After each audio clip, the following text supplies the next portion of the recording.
Entonces, le repito, al lo más rápido para llegar hasta el documento con el título de La crisis multifacética del sistema mundo y su impacto en nuestra América.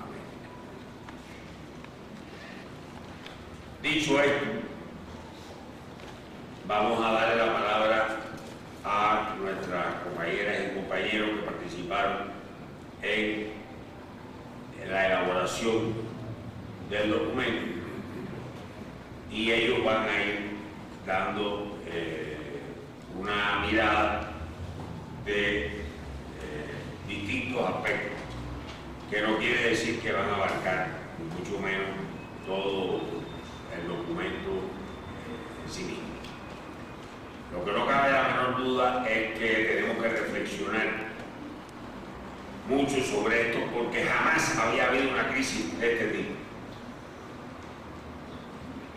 Y jamás la humanidad se había visto amenazada de desaparecer de la faz de la Tierra como ahora. Nunca el peligro había sido mayor, bien sea por una guerra mundial o bien sea por la desaparición de la especie como consecuencia del cambio climático y de la contaminación ambiental generada por el capitalismo, particularmente el etapa neoliberal, que se ha vuelto un destructor de ecosistemas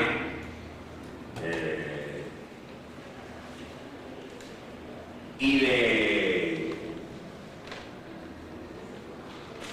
puntos de sistemas de equilibrio de la naturaleza que son básicos para la pervivencia no ya de la vida humana, de la propia vida de cualquier tipo sobre el planeta. Entonces vamos a comenzar dándole la palabra a Darío Salinas y sucesivamente le vamos a ir dando la palabra a los demás compañeros. Tiene la palabra Darío.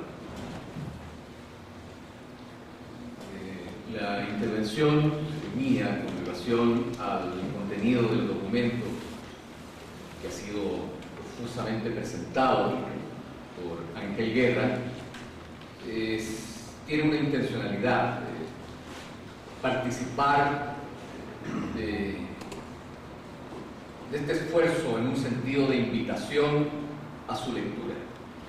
Lejos de mi pretensión, intentar hacer un recuento de sus dos partes fundamentales, pero sí señalar algunas aristas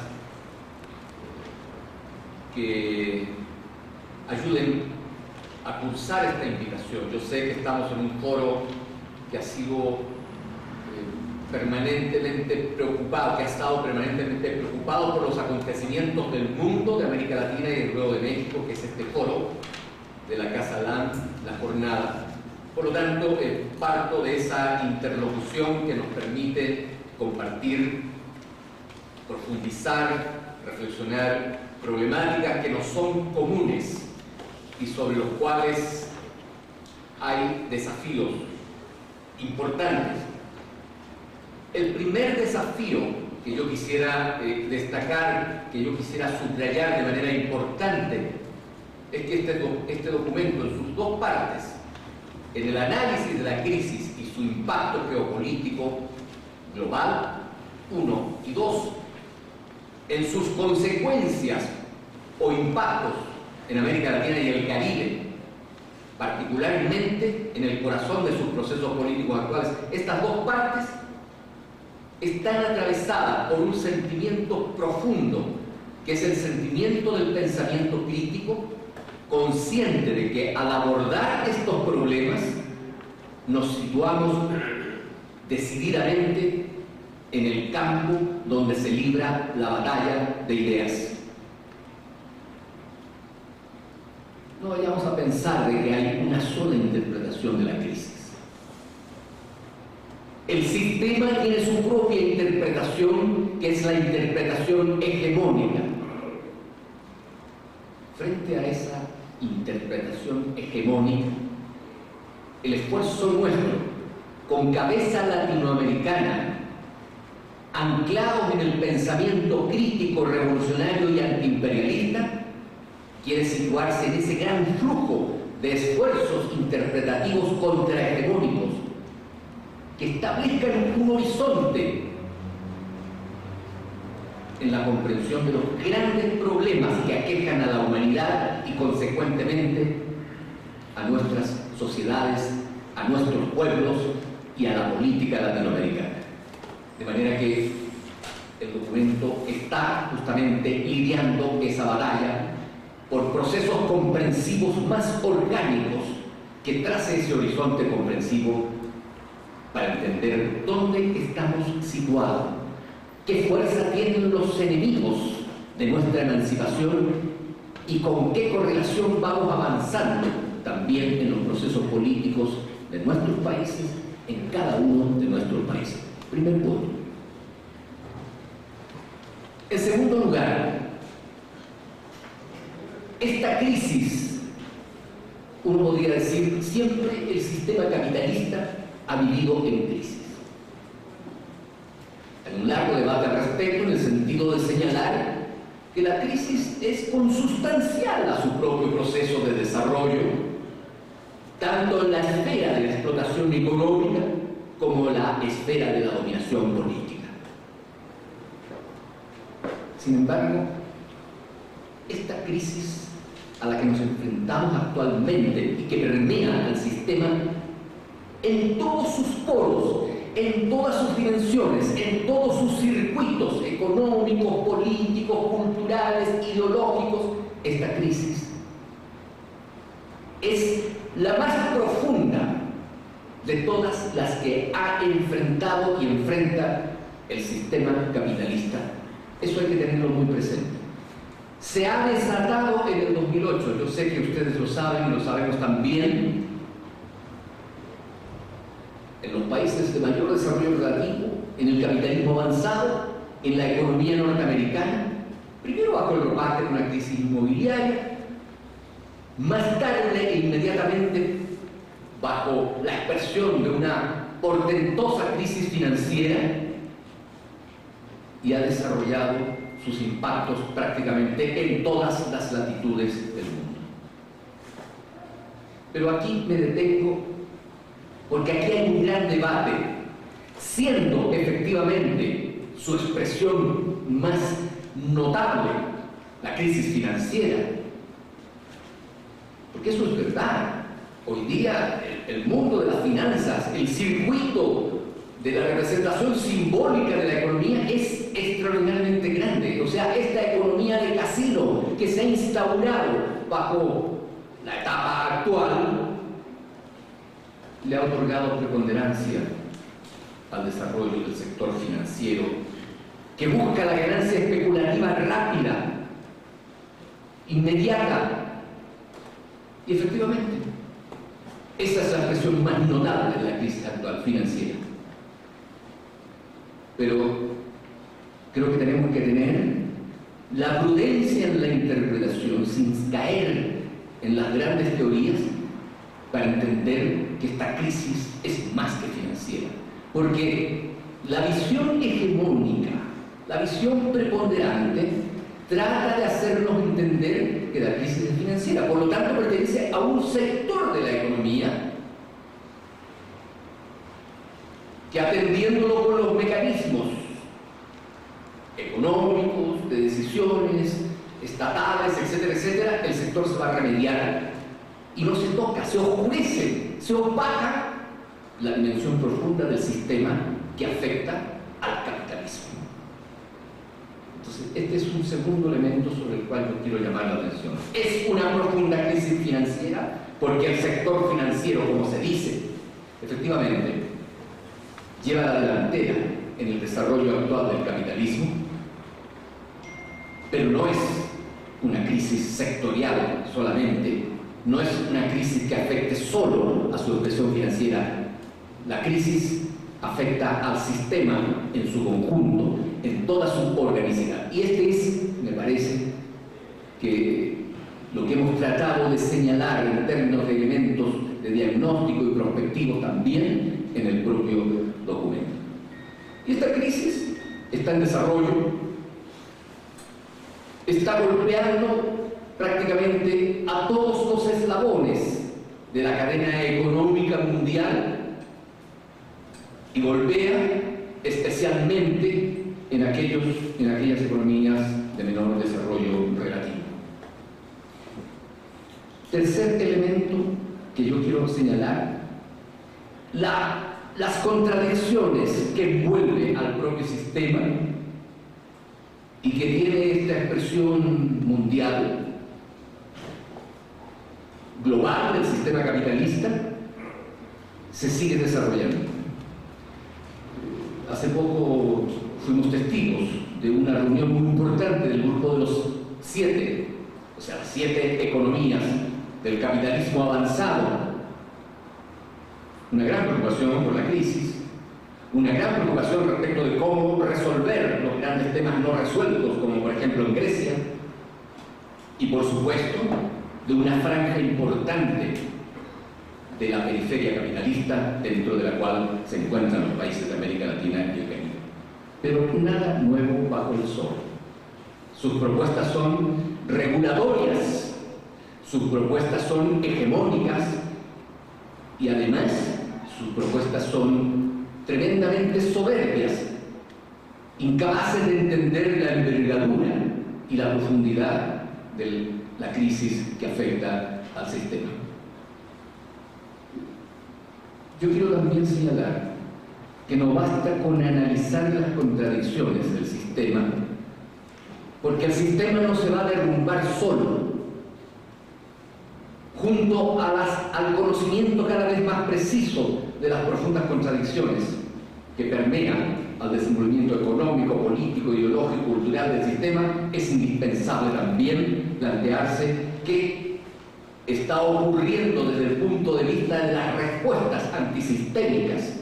Esas respuestas antisistémicas son ingrediente fundamental en el proceso comprensivo de la crisis, de su desarrollo y de las posibilidades también de entender mejor hasta dónde puede desarrollarse y reproducirse el sistema capitalista. Este es otro elemento. O sea, estamos enfrentados a una situación estructural, pero la situación estructural per se, por sí sola, no nos explica el desenvolvimiento de la crisis. Es indispensable escudriñar también de manera fundamental en la dimensión política, en la dimensión de los procesos políticos, en la generación de respuestas, en las formas interpretativas de la crisis y las propuestas alternativas frente al sistema capitalista. Eso es el otro elemento sustantivo que nosotros hemos querido señalar y desarrollar también en el documento.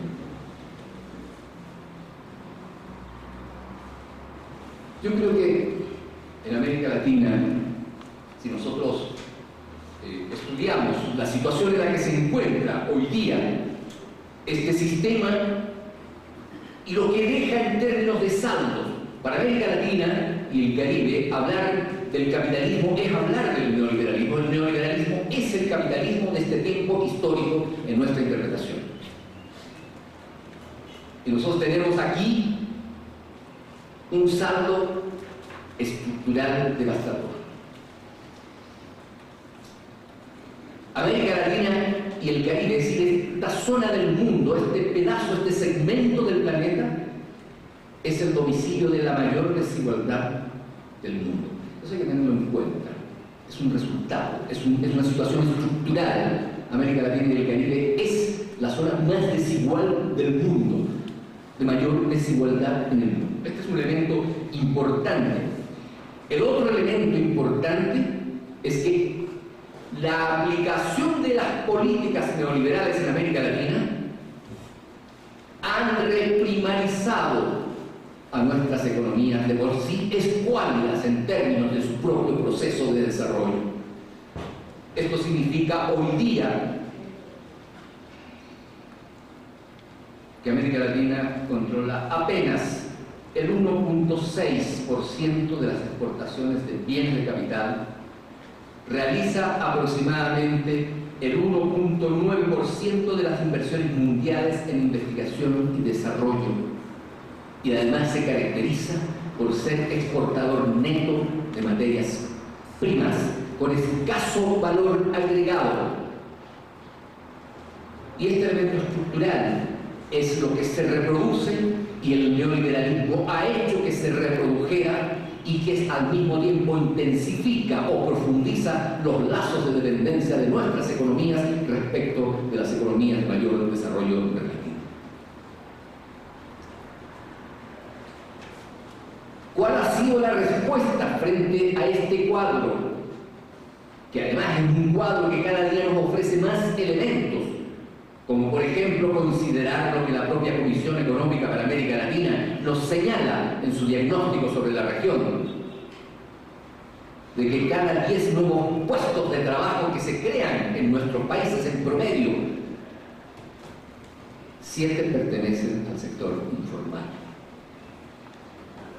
Es decir, trabajadores sin derechos, desposeídos de sus derechos.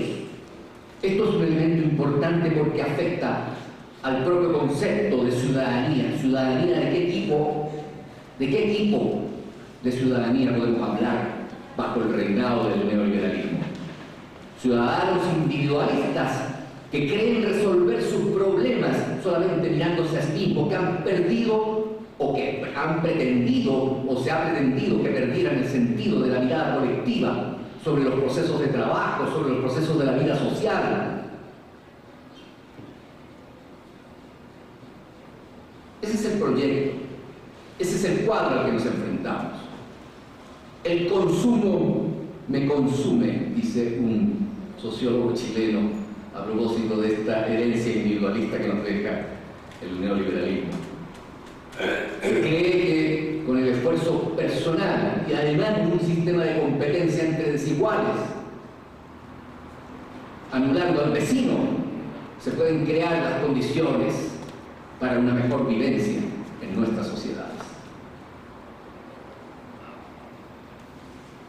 Frente a ese cuadro, que ciertamente en términos estructurales es un cuadro desolador, en América Latina se han desarrollado procesos que han puesto en tela de juicio esta forma de entender de manera mercadocéntrica a las sociedades de América Latina y el Caribe. No hay que olvidar que el neoliberalismo en América Latina tuvo su terreno de experimentación. El neoliberalismo encontró en América Latina una suerte de laboratorio para desarrollar estas proyecciones friedmanianas, fondomonetaristas, primero sin anestesia en la experiencia chilena a través de un golpe de Estado con Pinochet a la cabeza. Y esto es una historia del pasado. Los exponentes de la Escuela de Chicago le dijeron al dictador cómo tenía que reorganizar la economía. Más tarde, después de 1989, bajo el alero del llamado consenso de Washington, que es el consenso de los poderosos del mundo, se implanta esta forma más universal de desarrollar la proyección neoliberal hoy en crisis en nuestra región. No porque el neoliberalismo esté en retirada, sino porque el neoliberalismo, como expresión del capitalismo de este tiempo, se está enfrentando a ese otro gran laboratorio social que significa ir forjando miradas alternativas, proyectos antihegemónicos. Esto es muy importante destacarlo, no para sacar cuentas alegres, sino para mostrar que en América Latina hay posibilidades de enfrentar al sistema, de desarrollar proyectos alternos, y eso es lo que está en curso hoy día. El trasfondo, por supuesto, es el desarrollo de ingentes esfuerzos, multiformes esfuerzos desde los movimientos sociales, los movimientos populares. Y aquí hay un arco muy grande que nosotros tenemos que ser capaces de tener siempre presente. Si hoy hay gobiernos progresistas en América Latina, como en Venezuela, como en Bolivia, como en Ecuador, es porque se pudo llegar hasta el planteamiento de proyectos programáticos, plataformas gubernamentales, electoralmente triunfantes, porque detrás hay una lucha social que se ha ido encadenando, que ha ido juntaponiendo esfuerzos. Detrás de los gobernantes actuales de Venezuela, Ecuador y Bolivia, por poner los tres ejemplos con aristas más definidas, están el levantamiento zapatista del 94, la guerra del agua en Bolivia, está el desarrollo de los trabajadores en Brasil, de los sin tierra, los múltiples desarrollos estudiantiles, poblacionales, de trabajadores sindicales. Esto está detrás. Esto es lo que nos permite trazar un horizonte y decir que el capitalismo, en su expresión neoliberal de este tiempo, puede ser enfrentado con proyectos alternos, puede ser enfrentado con una mirada contrahegemónica. Esto es muy importante tenerlo presente. Y estamos justamente en esa etapa. Conforme avanzan estos proyectos en América Latina, el documento quiere dar cuenta de esto, es decir, la lucha por la hegemonía va a ser cada vez más profunda, más desafiante, y eso es lo que nosotros queremos mostrar, que no estamos frente a un momento puntual, coyuntural, estamos ante un momento de grandes transformaciones que pasa evidentemente por la coyuntura cotidiana de todos los días, porque todos los días se pelea y se lucha en América Latina, en todos los continentes, en todas las latitudes, en todos los registros.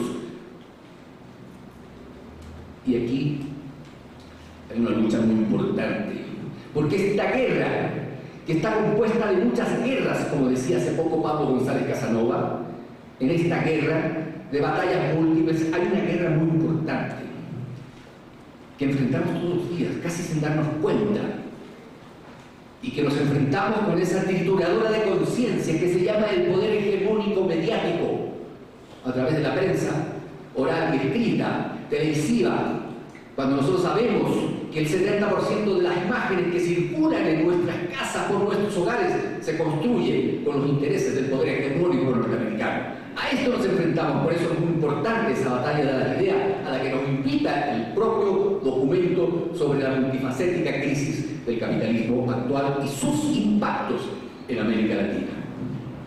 Decía hace poco un colega, y yo lo quiero repetir ahora, a propósito del peso que tienen hoy día estos medios que buscan cada vez crear imbéciles frente a la necesidad que tenemos hoy día de entender mejor el escenario en que se desarrollan mejores alternativas para nuestros pueblos.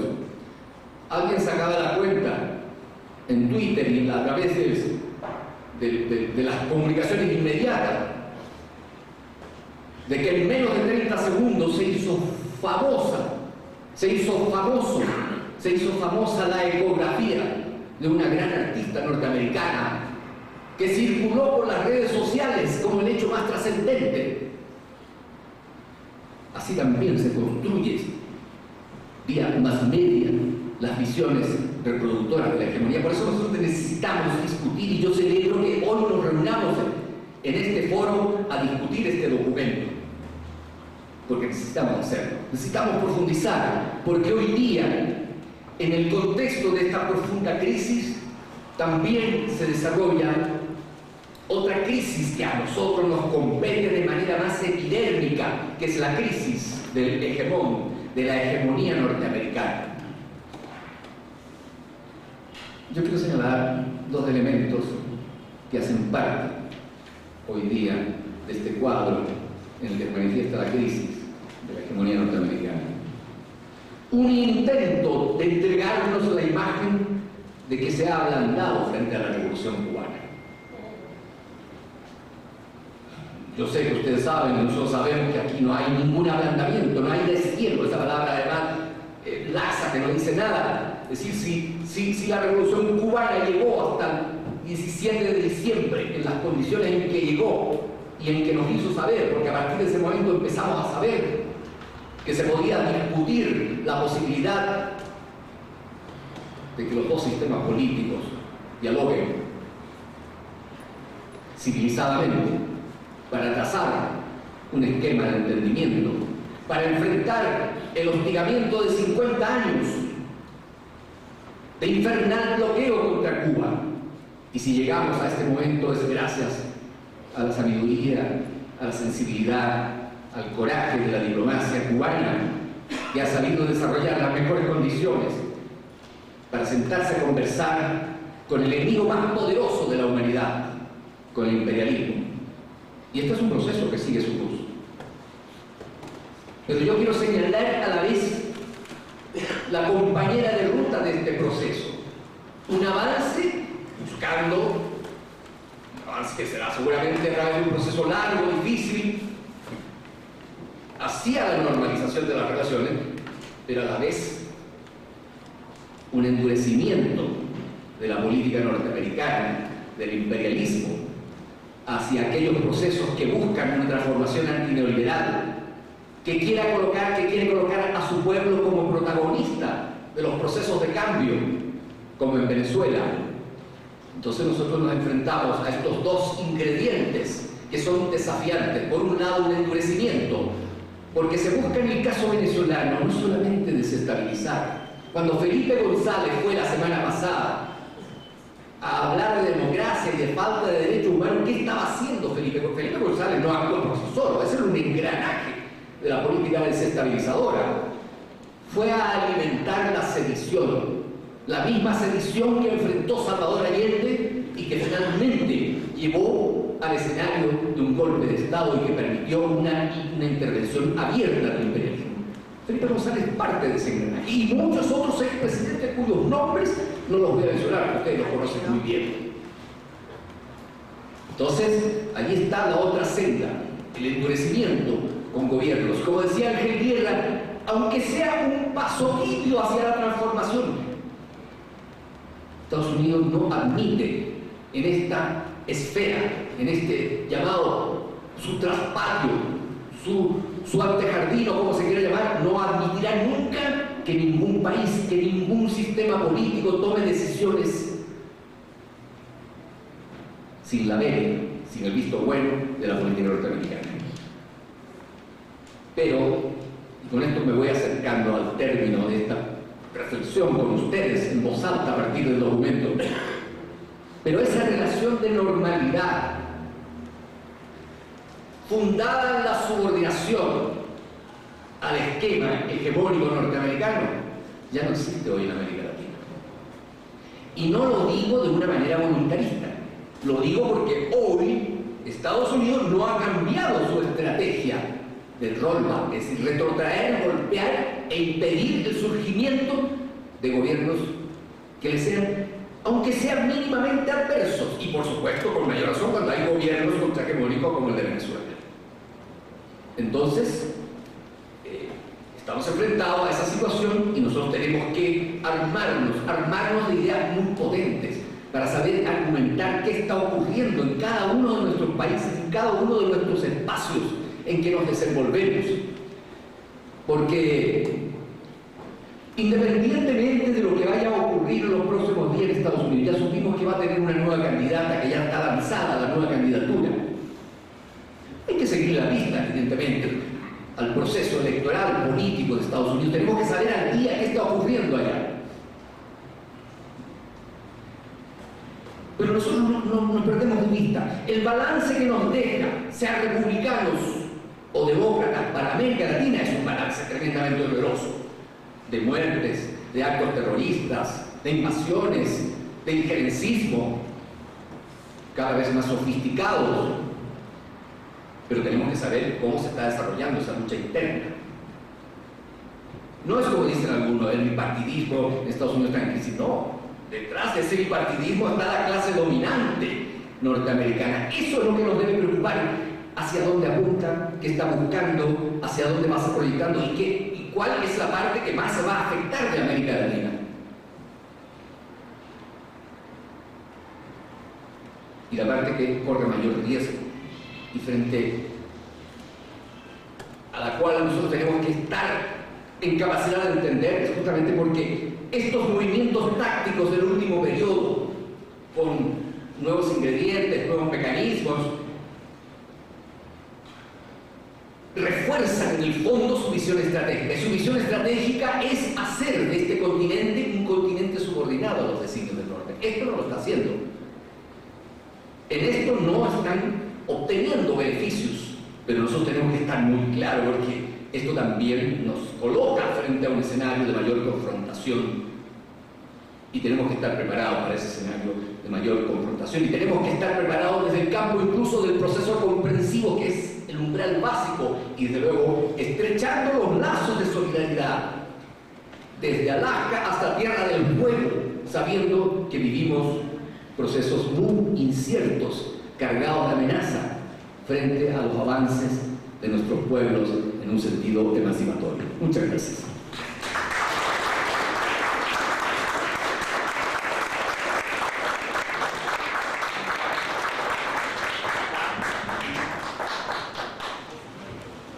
Doy las gracias a Darío. Tiene la palabra María López. Josefina, perdón.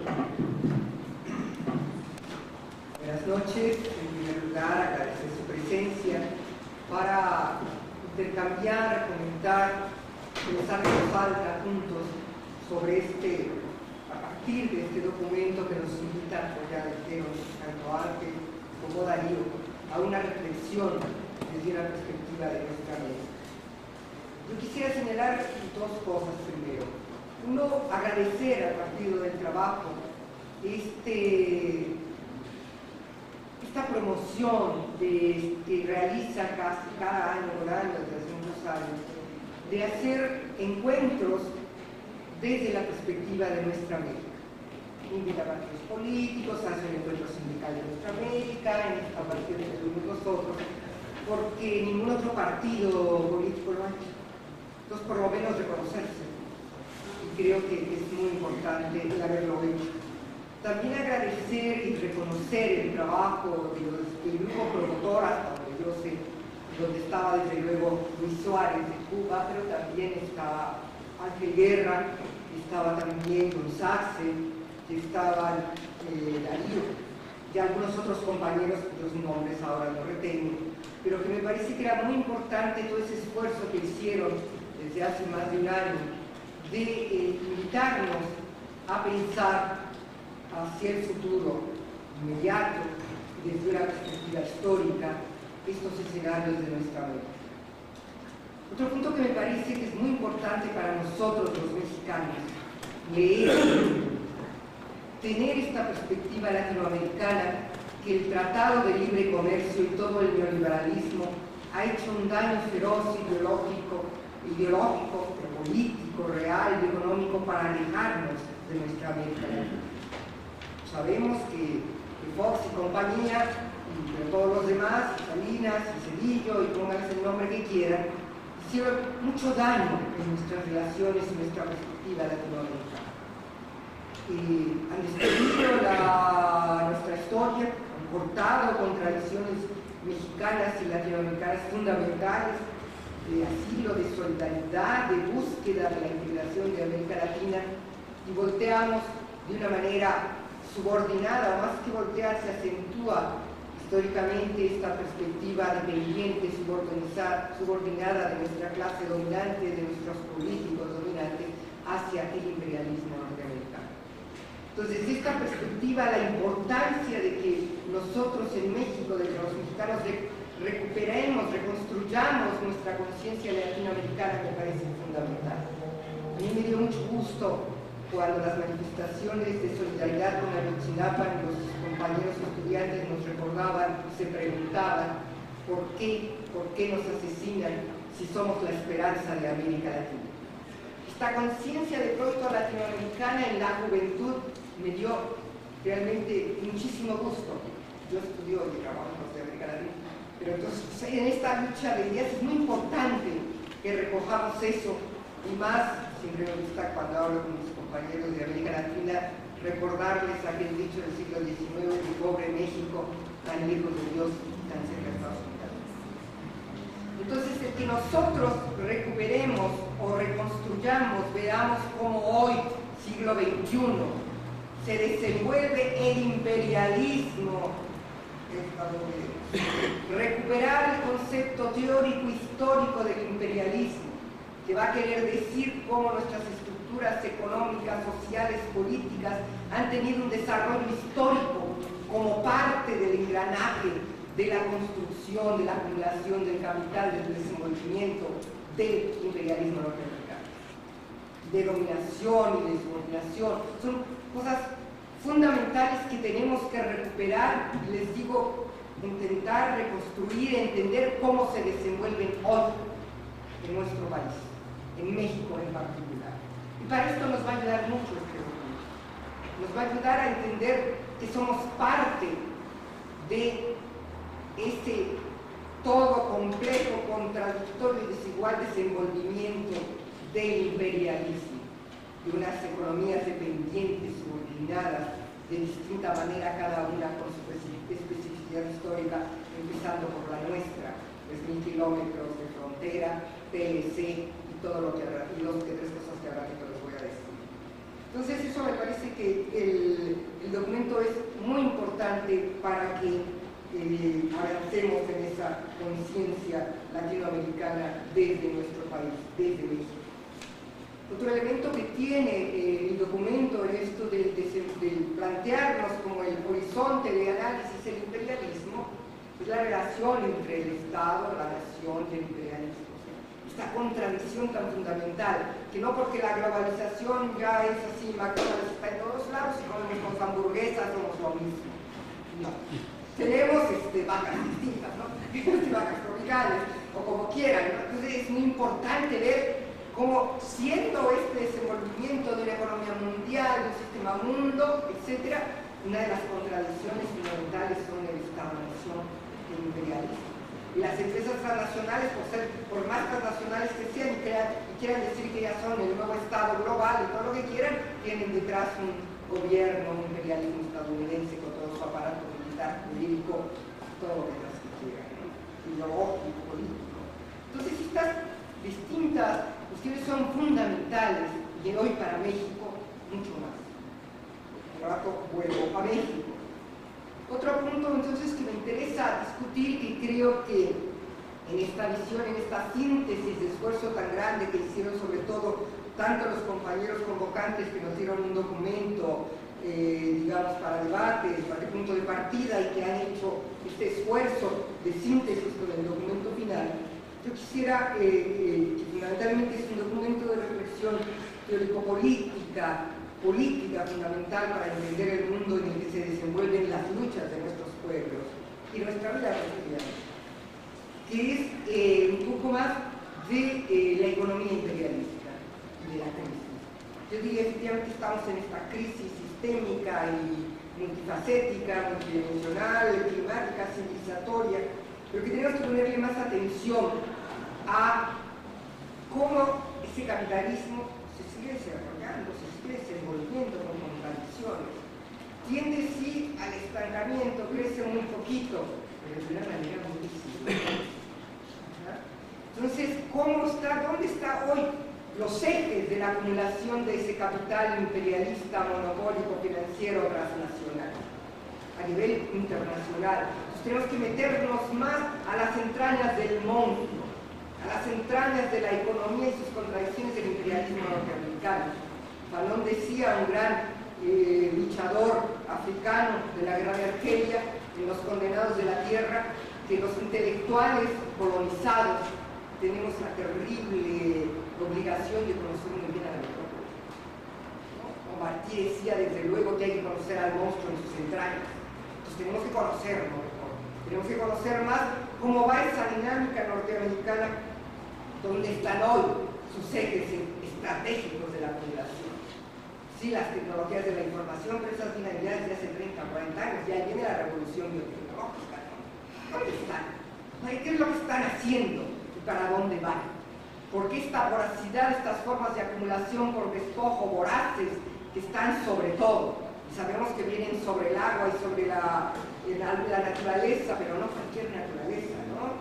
Sobre la riqueza de la biodiversidad de la cual nuestra América es uno de los bancos mundiales de la creación de la naturaleza, que el agua de Brasil y el agua, etc. Entonces, ver qué pasa con esa economía norteamericana, cómo están esos ejes, aparte de toda la dimensión que es muy fuerte, que está muy bien del documento, de todo el elemento geopolítico y por lo tanto militarista de la economía norteamericana. Entonces tenemos una economía de Estados Unidos que crece poco, pero uno de los grandes cambios que hay es que crece sin que el empleo crezca. Ya no genera empleo. Esta dinámica del capitalismo y todas las organizaciones internacionales dicen sí, hay recuperación, pero hay una recuperación sin empleo, con poco empleo. Entonces es una economía rentista, vive de lo que ya hizo, pero vive de sus rentas, ¿no? ¿Qué quiere decir eso? Una economía criminal, no, una economía que está absorbiendo, destruyendo, comiéndose, carcomiendo toda a la naturaleza y empezando por los trabajadores. Entonces, yo creo que tenemos que profundizar en eso, porque además tenemos sí ese imperialismo estadounidense, pero no es el único. Ahí está el imperialismo alemán, es un sistema imperialista que tiene ahí varias potencias que se pelean y empresas que se destruyen y se comen unas a las otras, pero también tienen todos nuestros enemigos hoy centrales, aparte de los trabajadores del mundo, pero como países, como naciones, es China. Y uno de sus objetivos es cómo están tratando de enfrentar a China. Entonces, bueno, tenemos que estar por ahí tratando de ver cómo siguen trabajando, cómo trabajan día con día. Algo que decía Luis Suárez en los talleres en los que estábamos una y otra vez, bueno, es que los Estados Unidos se la pasan haciendo eso. Estados Unidos nace como nación e inmediatamente pone y construye el destino manifiesto y se ven como país en 100 años. Y los señores que estaban ahí, los republicanos, están desde hace como 20 o 30 años haciendo los Estados Unidos del siglo XXI, ¿no? Se llaman así sus grupos y demás, y hacen sus escenarios, sus juegos y lo que quieran, matemáticos e imaginarios, siempre digo que les falta imaginación, tendrán fantasiosos, ¿verdad? Pero ahí están trabajando. Y tienen grupos muy poderosos a los que les pagan para que se imaginen y hagan diferentes escenarios. Entonces nosotros, ¿por qué no tenemos que ser capaces de reflexionar esa historia hacia el futuro? La historia que será mañana. Tenemos esa responsabilidad. Entonces, yo señalaría eso, que me parece importante, y el otro lado de México. De México hablamos de todos los países, casi cada país por país tiene 5 renglones, 7 renglones. Es un intento de reflexión colectiva latinoamericana. Sin embargo, dada la importancia de nuestro país, es el primero pionero en el TLC, este país, el papel que está jugando, cómo México le volteó hacia América Latina y cómo en México, pero cuando hablo de México no somos nosotros los mexicanos ni los trabajadores, sino es la clase dominante mexicana, de los gobiernos mexicanos en turno, están sometidos y jugando un papel en el ajedrez geopolítico estadounidense respecto a América Latina.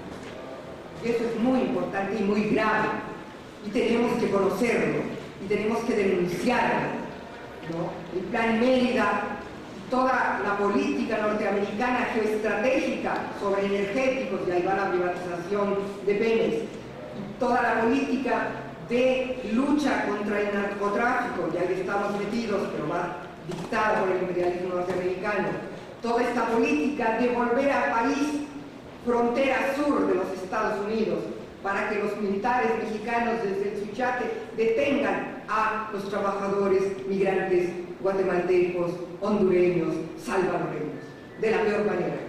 Entonces, ese papel le toca a México jugar en ese ajedrez geopolítico norteamericano. Pero también esta economía mexicana que tiene un crecimiento decrépito, lento, desigual, del PIB per cápita de apenas menos del 1%, el más bajo de América Latina, uno de los más bajos de América Latina, pero insisto en que tenemos que pensar mucho la desigualdad de ese crecimiento.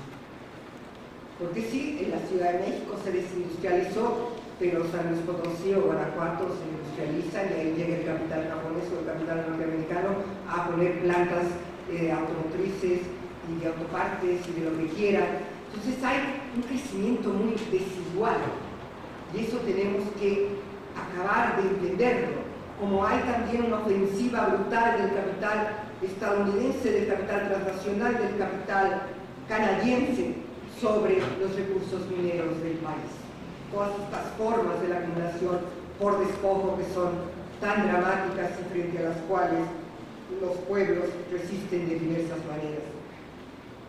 Y también tenemos que México, en la estructura esta económica que les digo mexicana, que tenemos la necesidad de profundizar, que es, por un lado, toda esta forma de acumulación criminal, de la economía criminal, que no es solo México.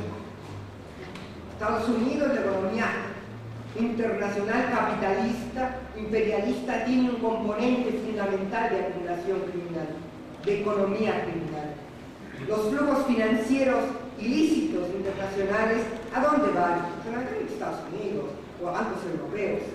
¿De dónde vienen y cómo salen? Hay un estudio norteamericano sensacional que dice que los flujos ilícitos financieros más grandes de México se deben al TLC y que son las que se dan en el comercio exterior porque no se declaran bien y se pagan los impuestos de las exportaciones y de las importaciones, ni en México ni en Estados Unidos.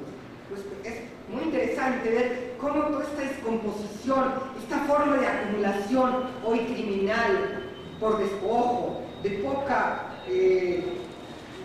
realmente transformación que en su tiempo tuvo el capitalismo importante, ya no existe hoy, lo que produce son otra cosa.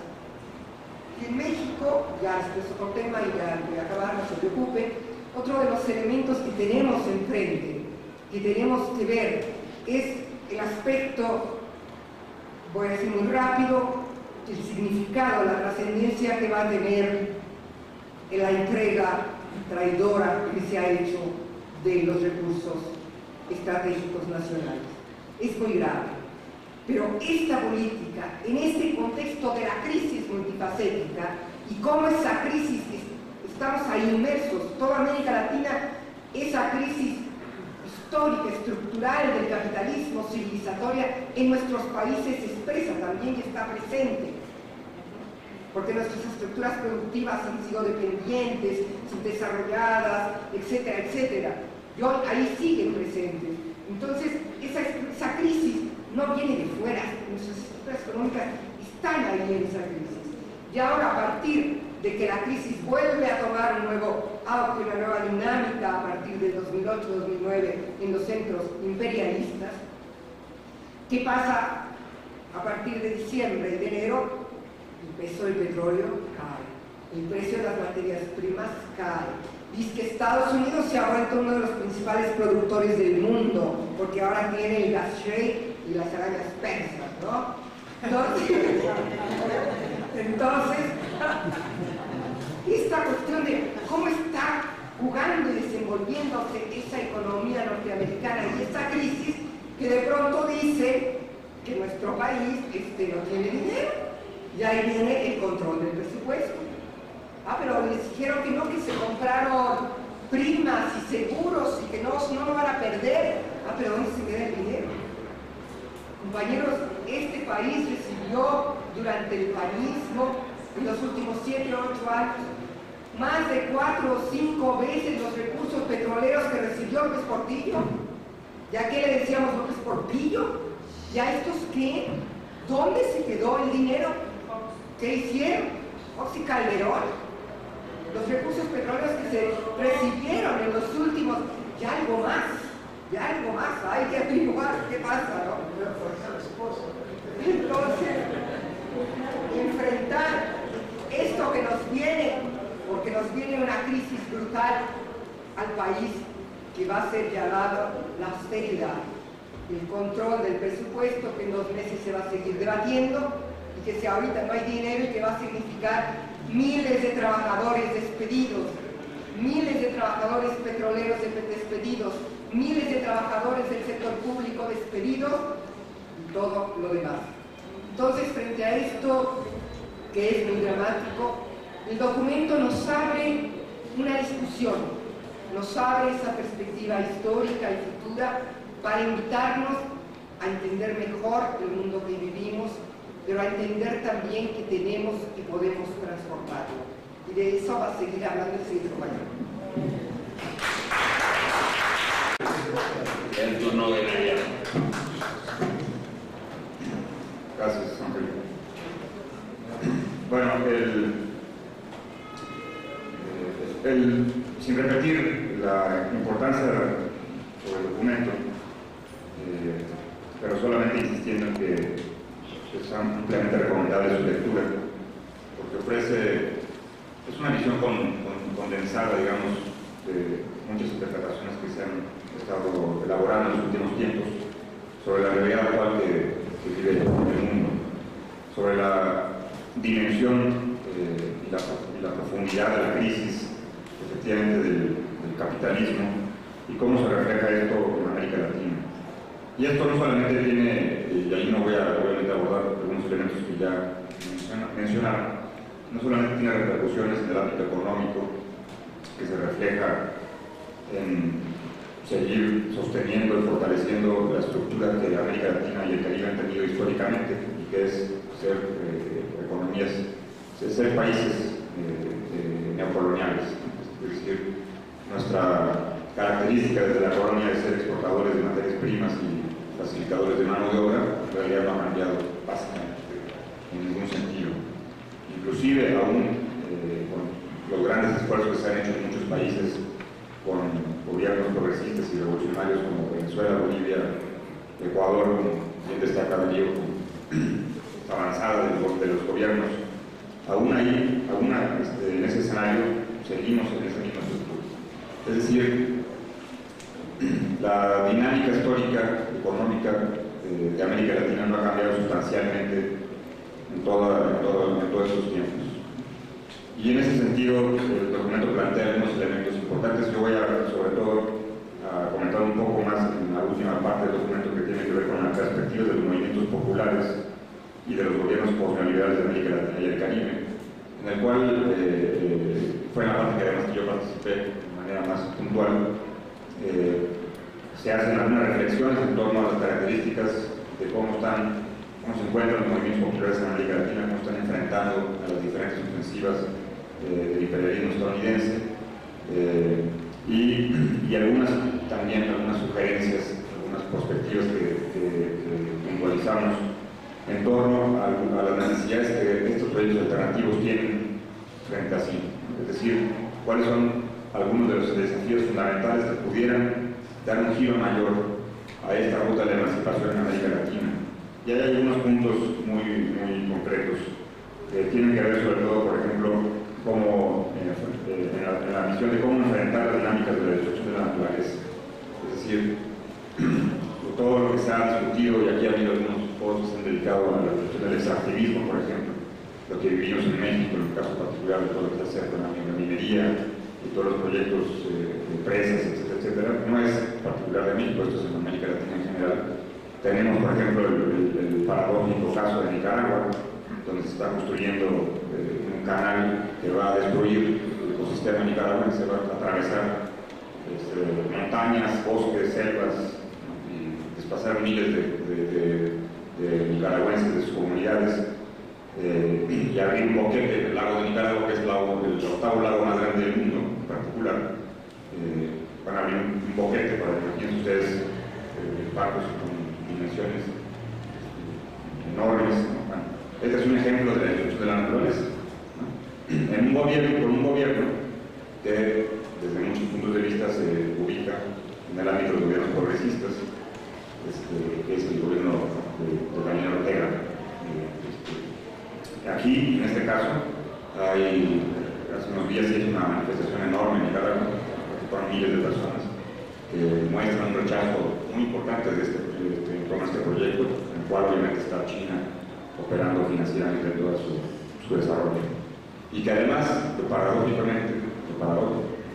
es que no contempla beneficios económicos para Nicaragua, porque está entregado es un contrato por 50 años para su renovación por otros 50 posteriormente, en el cual no se arrojan dividendos para el gobierno nicaragüense. Ahí se pueden ubicar ustedes todos los datos sobre este proyecto que se está desarrollando en este país centroamericano. Y entonces aquí es donde se parte, donde el documento apunta un elemento fundamental que tiene que ver con discutir las estrategias de desarrollo, las diferentes visiones del desarrollo. Saber qué estamos entendiendo por desarrollo, si es lo mismo un desarrollo sustentable, que vaya de acuerdo al respeto a la naturaleza, o estamos hablando de una lógica del progreso, que significa desde la lógica neoliberal, desde la lógica del capitalismo, poner una carretera sin importar sus implicaciones, hacer una presa para que pueda generarse determinada cantidad de luz, seguramente no para las comunidades, no para la gente, sino para las empresas. Hacer carreteras para el desplazamiento de las mercancías, como lo contempla el Plan Puebla Panamá, hoy llamado Proyecto Mesoamérica en México, y con las carreteras que están toda la línea del Istmo de Tehuantepec, por ejemplo. Estos debates sobre el Estado, sobre las estructuras, desgraciadamente tampoco están presentes en la izquierda latinoamericana en todos sus elementos. Es decir, hay países que han dado una prioridad a estos debates y que han desarrollado no solamente los debates, sino desde los propios gobiernos, en algunos de los casos, se han tomado en cuenta estos elementos para poder proyectar políticas públicas, proyectar obras de infraestructura, etc. Pero también hay otros sectores de la izquierda latinoamericana que no desarrollan el debate. Inclusive si nosotros nos aterrizamos en nuestro país, digan ustedes si algunas de las fuerzas de la izquierda institucionalizada en los partidos políticos plantean alguna propuesta alternativa al Tratado de Libre Comercio con Estados Unidos, si plantean una lógica de rediscutir los parámetros de la deuda externa de México, por ejemplo, ¿no? Si plantean algunos elementos que tengan proyección hacia pensar un modelo alternativo para este país. Yo, honestamente, revisando lo más que uno encuentra sobre estos temas, pues no hay ningún planteamiento en ese sentido. Ningún partido político de los que se llaman de izquierda en este país están planteando un proyecto alternativo de nación en términos estructurales.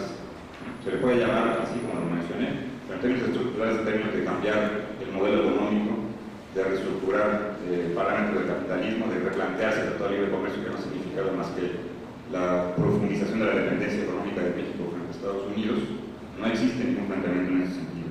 Entonces, el documento también tiene elementos críticos importantes que deben ser tomados desde los diferentes sectores de las izquierdas en América Latina, y izquierdas no solamente hablando de partidos y gobiernos, izquierdas en general, es decir, desde el ámbito de las ideas, desde el ámbito de las luchas sociales, de las fuerzas populares, para ir encontrando también cómo fortalecer no solamente aquellas experiencias que están en marcha en este momento, en términos de gobiernos, ya sea a nivel nacional, a nivel local, cómo fortalecer esas experiencias, sino también cómo poder ir construyendo en aquellos países donde hay una mayor dolencia en este sentido, donde no hay prácticamente proyectos integrales, además compartidos de manera unitaria, cómo ir encontrando los puntos claves que puedan ir construyendo alternativas, por ejemplo, para el caso de México.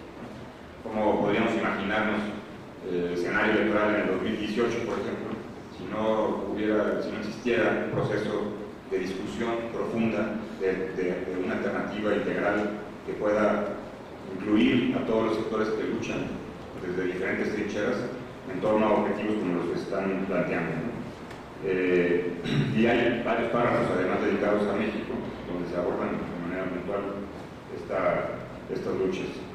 El otro elemento importante también tiene que ver con la idea con el planteamiento de generar nuevos modelos de desarrollo en escenarios postcapitalistas.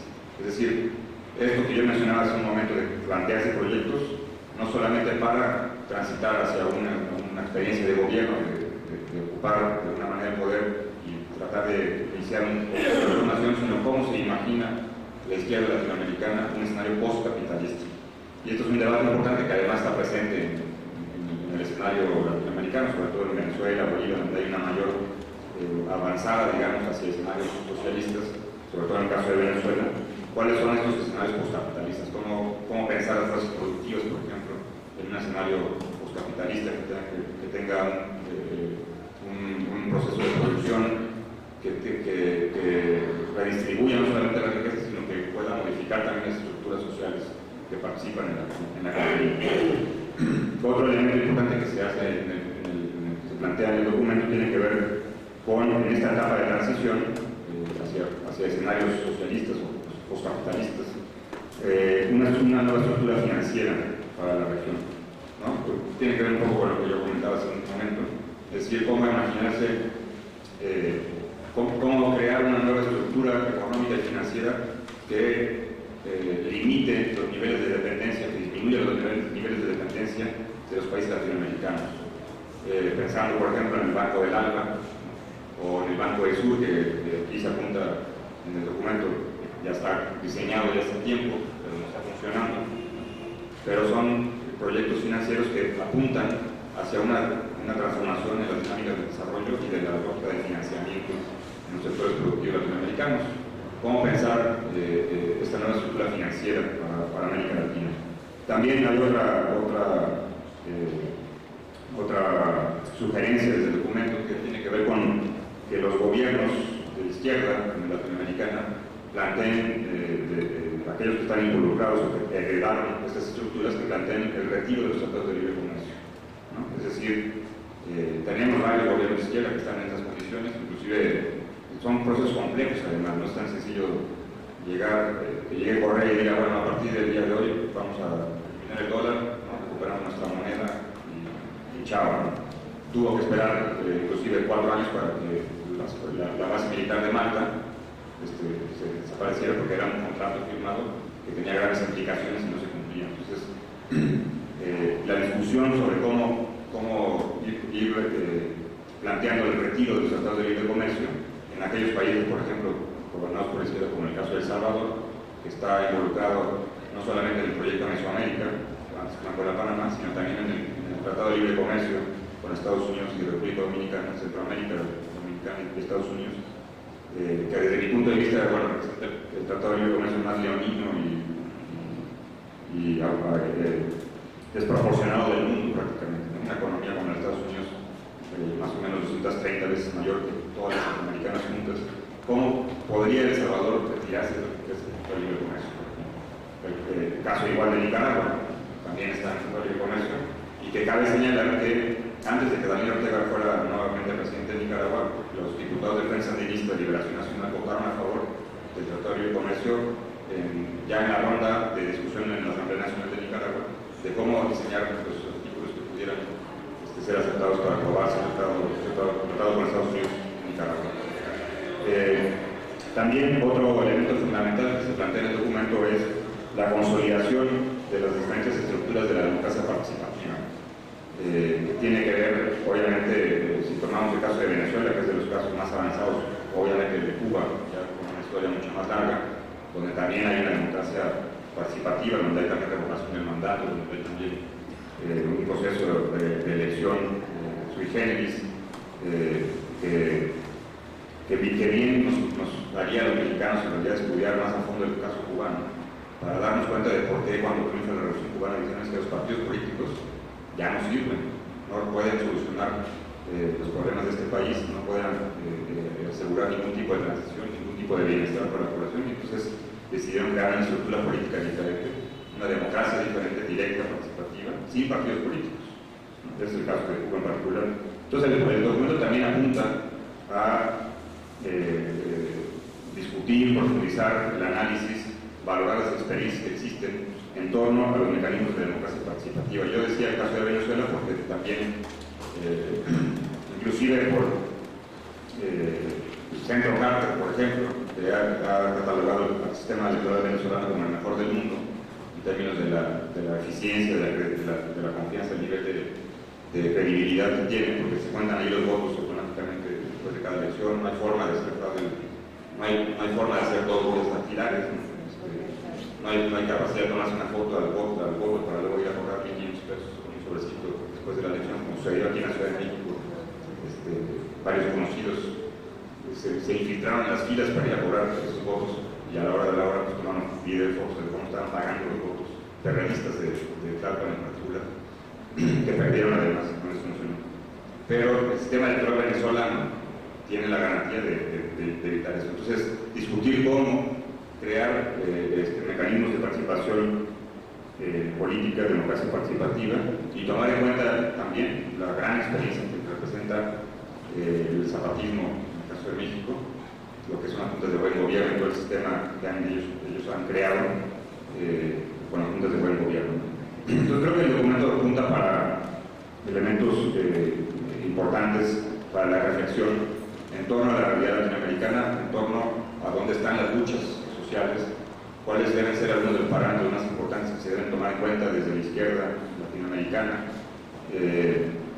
Hay una visión obviamente de que existen grandes avances, pero evidentemente esta crisis del capitalismo, esta crisis que Estados Unidos atraviesa, también se refleja obviamente en un recrudecimiento de las ofensivas. Entonces, lo que se comentó un poco al principio, ¿no? Es decir, no hay gobierno latinoamericano que pueda estar planteando mínimas alternativas, por más moderadas que puedan ser, que no esté bajo la mira de Estados Unidos. Recordemos, por ejemplo, todo lo que significa los grupos especiales de operación que tiene Estados Unidos desplegados por todo el mundo. Tienen alrededor de 1 millón de personas trabajando de manera encubierta en más de 80 países en el mundo. Obviamente México no está excluido de esta realidad, para registrar todo lo que se pueda al respecto de un proceso de transformación de las fuerzas que están en oposición a los gobiernos que son controlados desde Estados Unidos, y esto también se refleja obviamente en la existencia de las bases militares, por ejemplo, ¿no? Como comentábamos hace un par de sesiones, en América Latina hay 72-76 bases militares registradas por parte de casi todas las fuerzas de Estados Unidos, una que otra de la OTAN, en particular alguna base de Inglaterra. México tiene 3 bases, una en Puebla, 2 en Chiapas. Y esto, bueno, estos datos muy precisos, donde vienen todos los nombres de las bases y los lugares donde están. Les recomiendo el libro de Atilio Borón, La geopolítica del imperialismo en América Latina, que trae toda la lista de las bases militares que hay en América Latina. Entonces es importante el documento también para darse cuenta de la dimensión de esta permanente agresión por parte de Estados Unidos contra América Latina. Y también es importante el documento porque al ser una obra colectiva, que es parte también de su riqueza, también tiene un conjunto de visiones que se prestan para la crítica, para la autocrítica de los procesos de transformación, porque todos los que estamos aquí en esta mesa y seguramente muchos de ustedes apoyamos, coincidimos en apoyar muchos procesos políticos de la izquierda latinoamericana, pero el mejor ejemplo desde mi punto de vista de la autocrítica, de saber reconocer errores, de rectificar y de reconstruir, por ejemplo, es Cuba. Si se sigue llamando Revolución Cubana, porque sigue revolucionando su sistema, sigue modificando sus estructuras y sigue adaptándose a los cambios que las sociedades van teniendo, generacionalmente hablando. No son los mismos jóvenes los de hoy en Cuba que los de hace 50 años, que los de hace 30 años. Y ellos han logrado adaptar su sistema e irlo mejorando cada vez más para ir encontrando soluciones. Esos son un elemento que tienen que tomar todos los procesos de transformación en América Latina que quieran consolidar sus proyectos de transformación, los movimientos populares que quieran avanzar a nivel local, a nivel regional, etcétera, etcétera, para poder consolidar proyectos, porque ningún proyecto que está hecho por humanos va a ser perfecto, tiene defectos, esos defectos pueden ser peligrosos en un momento determinado, porque pueden influir, además de la ofensiva del imperialismo, en descarrilar los procesos, y además porque todos están a la prueba de las urnas, finalmente. Todos estos procesos de transformación están bajo sistemas electorales en los cuales la derecha participa en esos países, Venezuela, Bolivia, Ecuador. Entonces creo que el documento en ese sentido nos ofrece bastantes elementos para la reflexión sobre la actualidad latinoamericana y para poner atención en muchos elementos que son fundamentales para entender nuestra realidad. y darse cuenta, por último, para cerrar, de la dimensión, insisto, de lo que significa Estados Unidos para América Latina. Yo repito siempre en mis clases que no se puede entender la historia de América Latina sin Estados Unidos. De hecho, en las clases sobre historia de América Latina veo un apartado sobre la independencia de Estados Unidos para entender qué es eso, para entender cómo surge Estados Unidos, cómo se desarrolla y qué tiene que ver con América Latina, porque muchas veces hay la idea de que, pues sí, ha sido algunas veces mala onda y Guardiola, ¿no? Sí, les quitó México a la mitad del territorio, algunos detallitos así, pero es mucho más fuerte que eso. Estados Unidos, la historia de América Latina no existe sin Estados Unidos. No puede entenderse ni explicarse sin la presencia permanente de Estados Unidos desde su fundación hasta ahorita. Y ahí va a seguir existiendo. Aunque tenga crisis, aunque tenga problemas, aunque lo que sea, ahí va a seguir Estados Unidos. Entonces, por eso es tan importante entenderlo y darse cuenta, en particular, de lo que significan las diferentes formas de intervención que tienen, y una de ellas es el asunto de los territorios controlados por el narcotráfico y el crimen organizado en los países latinoamericanos. Por Centroamérica, por ejemplo, pasa el 80% de la droga que llega a Estados Unidos.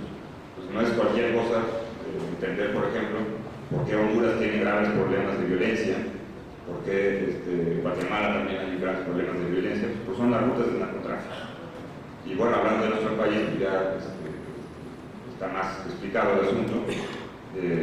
Desgraciadamente no son buenas las comparaciones históricas, pero el concepto de tierra arrasada para entender el proceso guatemalteco, cuando Ríos Montt y el actual presidente estaban metidos en las operaciones de tierra arrasada, pues es un drama conocer esa parte de la historia, porque fue una de las experiencias más cruentas y salvajes que ha habido en América Latina. Pero pensemos, por ejemplo, en lo que es Tamaulipas, en el caso de México, ya de hoy, porque son algunos territorios de México. Y podemos hablar de una situación de tierra arrasada en una dimensión estructural, es decir, una migración forzada, desapariciones, secuestros, asesinatos, etc. Estamos hablando de territorios arrasados por el crimen organizado. Esto también es parte de la estrategia de Estados Unidos para intervenir países, para desestabilizar procesos, para inhibir las luchas sociales y populares que se pueden dar en nuestros países.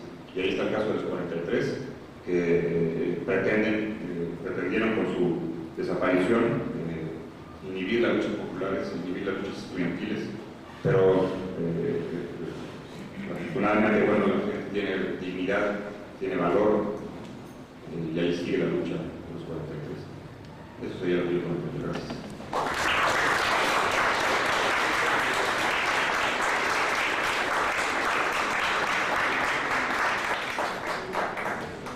Muchas gracias, Nayar.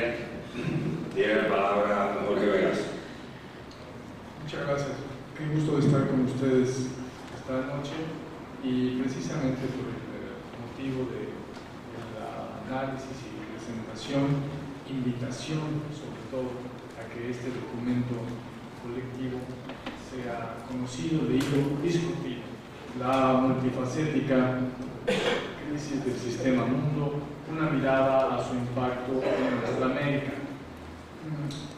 Pues quienes me han antecedido han dado una panorámica de este documento y en ocasiones han pormenorizado, han particularizado en la riqueza del mismo. Así que a mí me parece que lo que debo subrayarle sobre todo es la profunda unidad que está vertebrando al documento en toda América Latina, pero muy especialmente en México.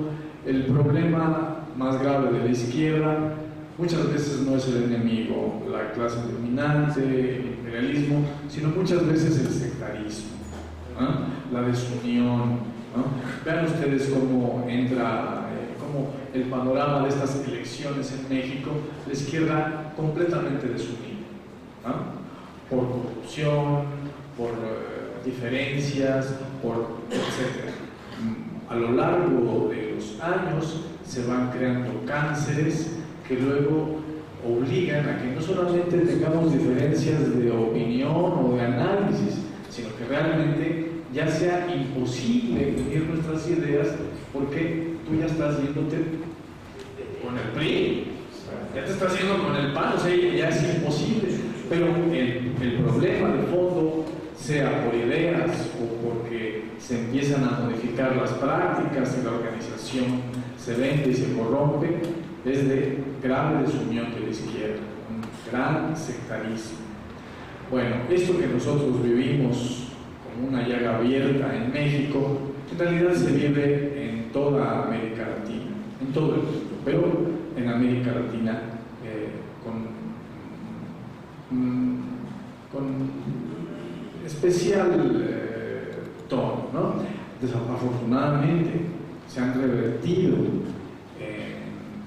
los procesos de Venezuela, en los procesos de Ecuador, en los procesos de Bolivia, en los procesos de Brasil, en los procesos de Argentina. Se han revertido en diversa magnitud estas condiciones de desunión de la izquierda, y ha habido muy buenos resultados en todos los casos. Proporción guardada, cambio de enfoque, etc. Pero siempre ha favorecido a la nación, en otras veces no solamente a la nación, sino también al pueblo en su conjunto, en otras veces no solamente a la nación y al pueblo en su conjunto, sino al pueblo trabajador, ¿no? Siempre por una unión de izquierda. ¿Cuál es la intención profunda de este documento? Yo tenía aquí apuntadas algunas notas y vean ustedes, lo primero, y fue muy importante que Josefina lo recordara, ¿no? Un agradecimiento al PT, ¿no? ¿Por qué? Porque dio un gran ejemplo de donación solidaria, ¿no? Él, a propósito de su reunión para construir su estrategia, su programa político, bueno, posibilitó que una serie de intelectuales que no militan en sus filas, que muchas veces son críticos o muy críticos de su propia política, ¿no?, hayan podido reunirse para hacer este documento. Es un documento de unidad, un documento de unidad de izquierda latinoamericana. El tema de la unidad es antisectarismo, ¿no?, en contra de una de las enfermedades peores de la izquierda, lo que más la debilita, ¿no? Como si tuviera el caballo de Troya dentro. Eso es el sectarismo dentro de la izquierda. Recuerden ustedes las palabras del manifiesto del Partido Comunista: proletarios de todos los países unidos. Bueno, y dentro de cada país, unidos, no solamente de país con país, sino dentro de cada país, unidos, porque si no, no se puede lograr tampoco la unidad internacional. Así es que este tema de la unidad es muy importante, y el PT, a propósito de la elaboración de su programa, se está, por supuesto que se enriquece, se sirve del trabajo de 20 y tantos intelectuales que participamos ahí para elaborar un programa general, con diversas posiciones, muchas coincidencias, pero muy diversas visiones también de lo que sucede en México, de lo que sucede en América Latina, de lo que sucede en Estados Unidos, del diagnóstico mundial. Sin embargo, el documento, vean ustedes, el documento logra una peculiar unión de razón y de corazón, ¿no? Razón en el sentido de que tiene siempre un análisis serio respecto de la coyuntura política de cada país, un análisis serio respecto de cuestiones geopolíticas, América Latina y Rusia y China, América Latina y Estados Unidos, América Latina y los BRICS en su conjunto, etc., ¿no? Situaciones geopolíticas, situaciones México, Estados Unidos, América Latina y Estados Unidos. De cada cuestión se ofrece un análisis racional, un punto de vista coherente que sirva a la gente para percatarse de lo que estamos viviendo. Pero muchas veces en el curso de la elaboración del documento realmente no llegábamos a acuerdo, ni en cuestiones pequeñas o particulares, y a veces en cuestiones grandes tampoco. Pero el documento muestra unidad, es decir, hay corazón para dar unidad a todo el que lee el documento, en lugar de mezquindad. Y mi punto de vista, ¿por qué no está en el documento? Yo no estoy de acuerdo con esta. No. Pero se crean consensos. Muchas veces no nos separábamos, no pasábamos a otro párrafo, sino lográbamos establecer acuerdo, convencer a los otros compañeros. Pero hubo ocasiones en que no fue así. Simplemente fueron posiciones de consenso y no de convencimiento de todos. Hay discrepancias en distintas partes, pero lo que queda en el documento es en todo aquello que tenemos unidad en cuanto a razón y en lo que es posible ceder para que no se exalte un chipote, sino que el lector pueda tener una noción coherente de la realidad latinoamericana y mundial. Por ejemplo, desde el título, ya lo decía Ángel, ¿no?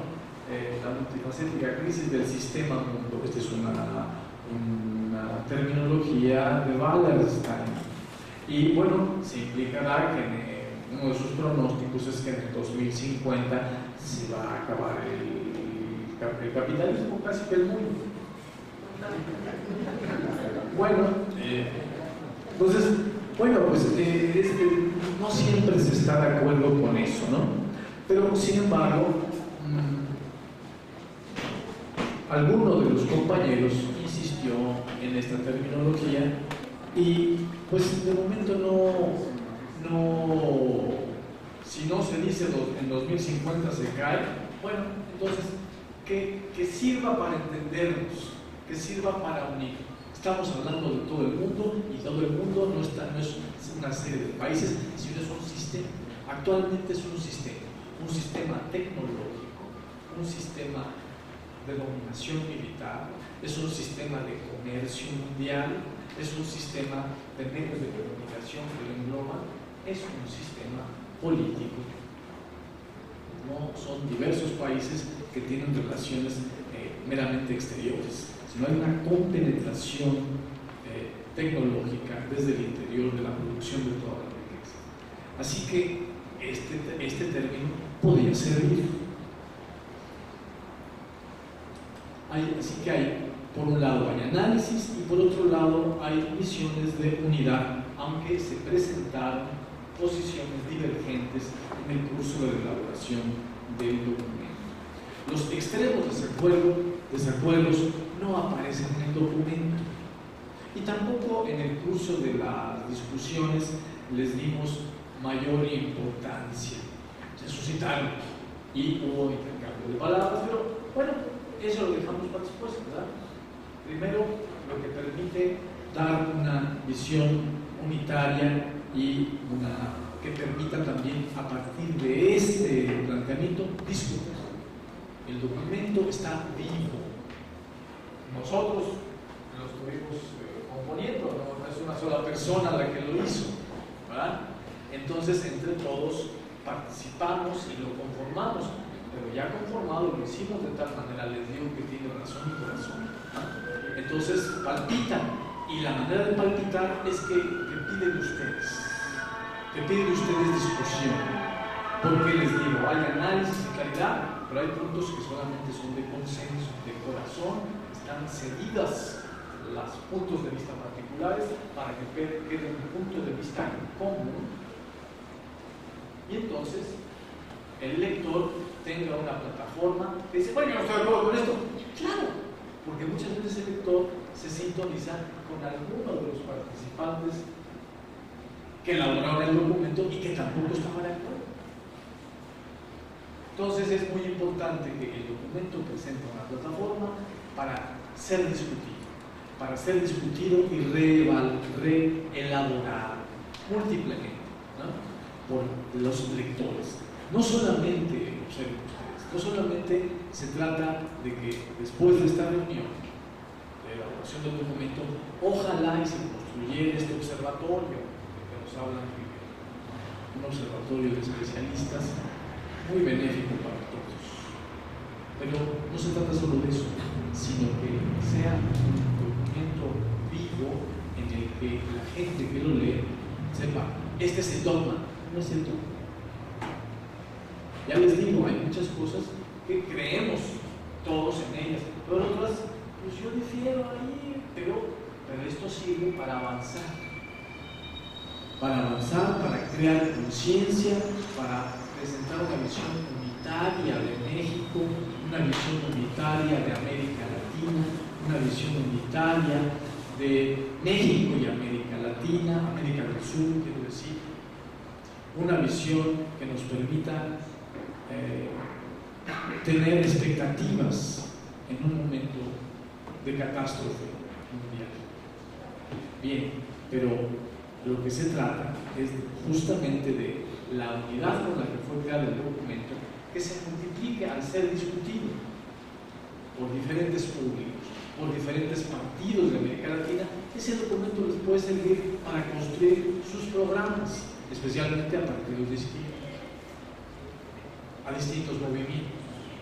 Así que es esta iniciativa unitaria, que surjan otras iniciativas de unidad que permitan ir germinando cada vez una unidad de izquierda más sólida en México y en América Latina. A mí me parece que el documento es aquí en donde quiere plantar semilla, ¿ah?, en crear visiones de unidad. Unidad, lo que hasta donde se pueda ahora, la unidad posible. Por ejemplo, crisis del capitalismo. No solamente crisis capitalista. En esto no hubo consenso en el momento en que se discutió. Pero esto es algo que queda para que las personas que leen el documento reflexionen. Crisis del capitalismo, o más bien solamente crisis del neoliberalismo. Esto sí es más factible. Crisis de la hegemonía de Estados Unidos. Bueno, crisis de la hegemonía de Estados Unidos todavía no es crisis del capitalismo, porque hundiéndose Estados Unidos, el capitalismo todavía podría estar bollante, con nuevos hegemones. Así que todavía hay muchas capas en la cebolla que hay que pelar, ¿no?, que hay que distinguir, no solamente desde la crisis capitalista hasta la crisis del capitalismo, sino todavía en medio hay. ¿Y qué tal crisis del neoliberalismo? ¿Todavía con hegemonía norteamericana? Bueno, ¿y qué tal de crisis del neoliberalismo y crisis de hegemonía de Estados Unidos? Pues todavía habría capitalismo no neoliberal, pero con otro hegemón. Todavía se le dé cierta vitalidad al capitalismo, porque cada uno de estos planos que aludo son contradicciones internas del sistema mundo. Es decir, lugares en donde sacan chispas las cosas, lugares en donde hay intereses, lugares en donde todavía hay vitalidad y no simplemente decadencia. Contradicción también significa vitalidad. El sistema todavía no se está muriendo, todavía tiene muchas contradicciones y capas contradictorias internas. Es muy importante entonces no dormirnos en nuestros laureles, pensando que porque ya hay cambio climático y todo se está yendo a la basura, también el capitalismo sería la basura. No, es cosa de organizarse, es cosa de pensar, es cosa de discutir, es cosa de unirse, es cosa de corazón y cosa de razón, no cosa de esperar, cosa de que, bueno, finalmente nos han hecho tanto daño y son tan poderosos, pero se están hundiendo. Este resentimiento, este alivio por resentimiento, pues también es agitativo, ¿no? Pero digo yo, démosle más fuerza todavía a el organizarnos, el unirnos, el a tomar fuerza unos de otros, el ver las debilidades del enemigo y no que ya está cayendo. También ver sus fuerzas, ¿no? Para no hacer enfrentamientos fáciles en donde podemos quedar descalabrados. Rasgos específicos de la crisis capitalista actual, sí, todavía es el tiempo de subrayar mayormente los rasgos específicos de la crisis del capitalismo, de la crisis capitalista actual, antes de promulgar la crisis de hegemonía, la crisis del neoliberalismo, aunque la veamos la crisis del capitalismo. Todavía es tiempo de observar los rasgos de la crisis capitalista cíclica. Simplemente todo eso que les digo es para mostrarles que no hubo siempre unidad al momento de elaborar el documento y que a ustedes les corresponde reflexión, les corresponde todavía promover la discusión del documento. Les digo más.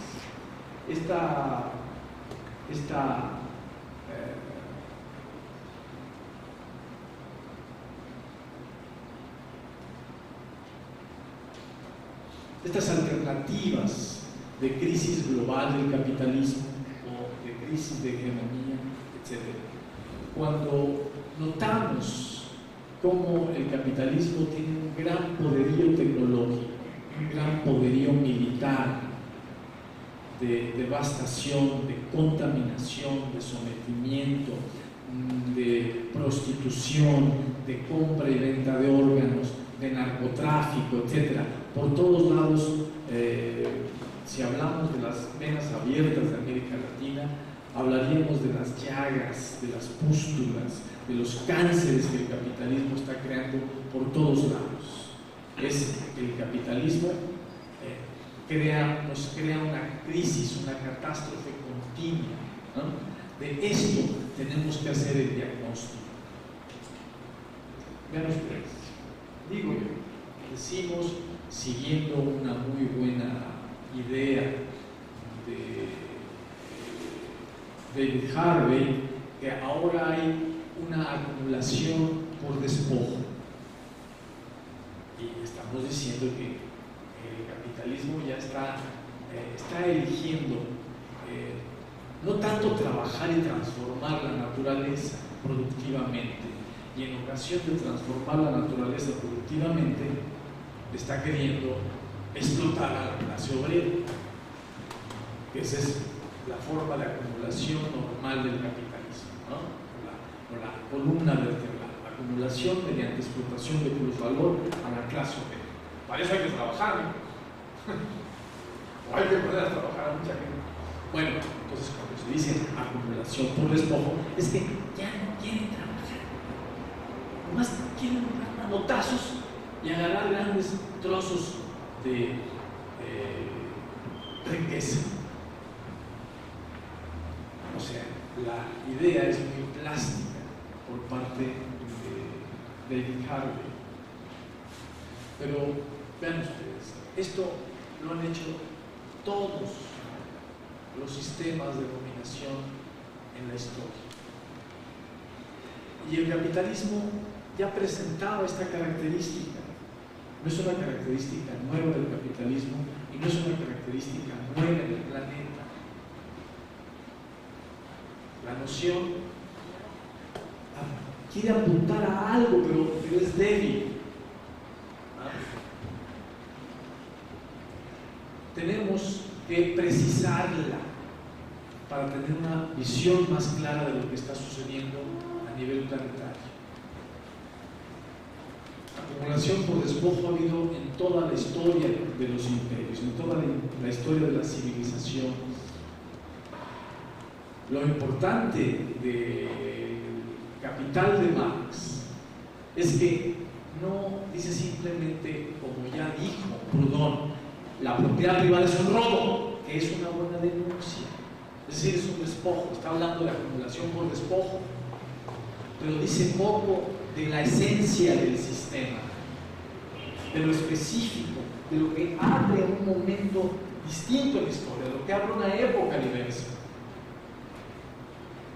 Cuando decimos acumulación originaria de capital, este es el despojo peculiar que guió al capitalismo. Este concepto tiene sentido. Y si decimos acumulación originaria permanente, estamos diciendo algo también interesante. Decimos que eso que originó al capitalismo, en cada momento, otra vez el capitalismo en las colonias vuelve a originarlo. Estamos hablando de un tema reproductivo y que especifica históricamente lo que estamos observando. Si además lo de permanente estamos diciendo está acompañando a la acumulación de capital mediante explotación de plusvalor, estamos diciendo que el capitalismo hace trucos. Muy bien. Esto ya había sido dicho por muchas de las teorías de la dependencia en América Latina. Entonces, ¿cómo veríamos el sentido racional, el núcleo racional del planteamiento de David Harvey? Bueno, habría que hablar de acumulación originaria. Es un despojo, el despojo que específicamente capitalista, no de cualquier modo de producción, no de cualquier imperio, sino el específicamente capitalista es acumulación originaria. Es decir, algo que se distingue de la acumulación circular, se produce, se invierte, se consume, se produce, se invierte, se consume. Esta es una acumulación circular, repetitiva, reproductiva. En cambio hay una que origina. Esa es la acumulación originaria, que siempre es por despojo. Pero no diríamos nada nuevo que no hayan dicho los dependentistas latinoamericanos con muy buen seso. Lo que hay de nuevo en el capitalismo neoliberal, lo que hay de nuevo en la globalización del capitalismo norteamericano, es que se trata de un tipo peculiar de acumulación originaria. Una acumulación originaria que ya no está simplemente, aunque lo sigue haciendo, separando al productor directo respecto de sus medios de producción, que eso es en lo que sustancialmente consiste la acumulación originaria, sino que está separando a productores, a ciudadanos, a campesinos, a todo ente humano de los residuos que no le habían sido despojados previamente. No había sido interés del capitalismo muchos hongos que hay en la Sierra de Chiapas, muchas raíces que hay en el Amazonas. No había sido interés de ellos, conocimientos ancestrales de comunidades primitivas, porque todos los podía explotar, pero mediante el desarrollo científico y tecnológico, cosas que antes no se podían explotar, ahora sí, ahora te despojo de ellas. Es un despojo mediante ciencia. Tiene que venir primero una nueva ciencia, tiene que venir primero la biogenética, la biología genética, para que entonces tenga sentido expropiar y despojar a comunidades primitivas de conocimientos ancestrales, de especies que en otro momento simplemente ocurrían en la selva de cualquier modo. Es un despojo mediante ciencia de residuos que no le habían sido despojados a la humanidad. Esto es lo característico de este nuevo capitalismo, no simplemente en la acumulación por despojo, sino que ocurre mediante ciencia y de residuos que no habían sido despojados. Eso, un ejemplo, pero hay múltiples de cosas que no nos habían sido despojadas y ahora no están siendo despojadas. Pero la característica, otra característica del tipo de acumulación originaria residual es que también es terminal, porque en muchos casos esos residuos de que se nos despoja o se nos va a despojar pueden dar al traste con el planeta, pueden dar al traste con la vida del planeta o con la vida humana del planeta, o pueden degradarla gravemente. Esto es lo propio de la acumulación actual, que a la acumulación salvaje de capital, es decir, este ciclo de acumulación, de explotación y de sobreexplotación de la fuerza de trabajo, se añade una acumulación originaria, residual y terminal mediante ciencia y tecnología capitalista que vuelve posible el quitarnos, vuelve lucrativos despojos, nueva riqueza que antes no le interesaba al capital. Ahora bien, esto nos entrega una característica que yo no voy a profundizar, que ha sido el trabajo de mis investigaciones durante muchos años, que es la subordinación real del consumo bajo el capital para caracterizar el capitalismo contemporáneo. Eso significa que el consumo, que los valores de uso están siendo alterados de manera nociva por la producción capitalista. Esto comenzó en un momento y se fue extendiendo. Hacia la década de los 30 de este siglo ya era muy fuerte la subsunción real del consumo bajo capital en Estados Unidos.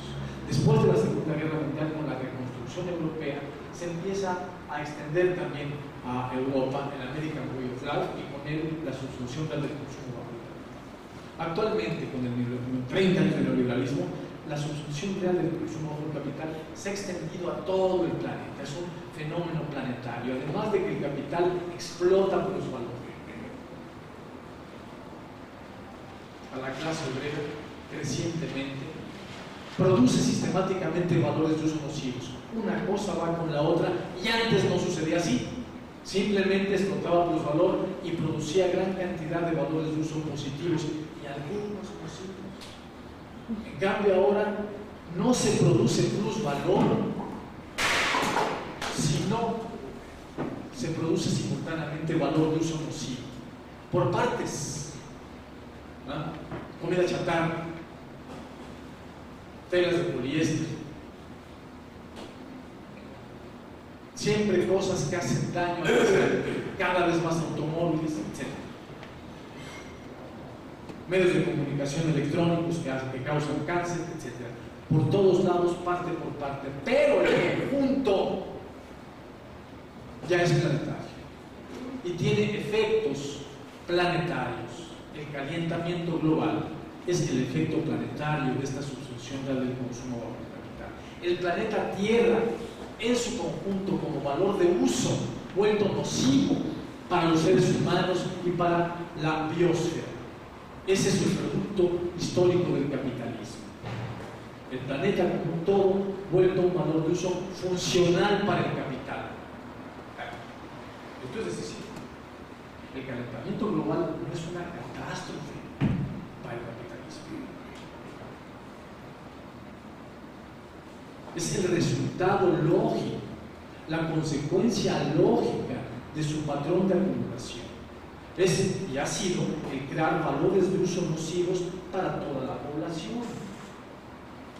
Si yo no solamente te alimento, te vendo el alimento, ¿verdad? Pero si te alimento y te enfermo, te vendo el alimento y te vendo la medicina. Bueno, por eso es tan importante el valor de uso nocivo para la acumulación de capital, porque se crean nuevas ramas de acumulación de capital. La acumulación de capital se engrandece conforme se enferma el planeta, conforme se enferma la gente. El planeta en su conjunto, vuelto un valor de uso nocivo, significa una alternancia catastrófica de reconstructiva y regenerativa. Acumulamos y conforme acumulamos creamos catástrofes. Bueno, creamos catástrofes, ahora hay que invertir para reconstruir. Ese es un nuevo negocio. Antes teníamos un solo negocio, ahora tenemos dos negocios. Acumulamos y destruimos el planeta. Ahora hay que reconstruir el planeta. ¿Que hay riesgo de muerte? Hay riesgo, pero toda inversión implica riesgo. Miren, lo único que les estoy diciendo es que esto es una gran pérdida. Y no hay que estar esperando que por el calentamiento global Esto es el signo de muerte para el capitalismo. El signo de muerte primero para los seres humanos. Y todos los seres humanos tenemos que organizarnos para luchar en contra de esto. Porque van a seguir haciendo negocio con las catástrofes planetarias, con los tsunamis, con las inundaciones, con toda la población que va muriendo. Son nuevos negocios continuamente. Y no son solamente nuevos negocios particulares o parciales, sino van a ser cada vez negocios más grandes. Y eso significa que tenemos que tener una conciencia del tamaño de las catástrofes, una discusión generalizada, cada vez unión mayor, cada vez coincidencias mayores, cada vez menos fragmentación y menos sectarismo, cada vez la lucha se nos presenta de ahora nunca. Quizá el capitalismo no se acabe, pero nosotros el capitalismo sí nos acaba.